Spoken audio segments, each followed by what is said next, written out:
Днес всеки има пари, но берекет няма. Днес всеки има голяма къща, но спокойствие няма. Родовете не са големи, но единство няма. Братството го няма. Преди деляхме един и същи хляб. Ядяхме на една и съща маса.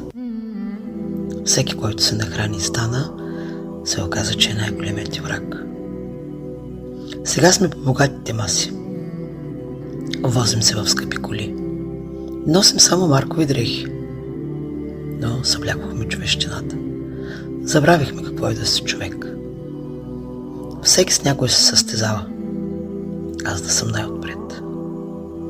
Но казано е: не се надявай на своето богатство. Една буря в живота ти и ще преобърне всичко.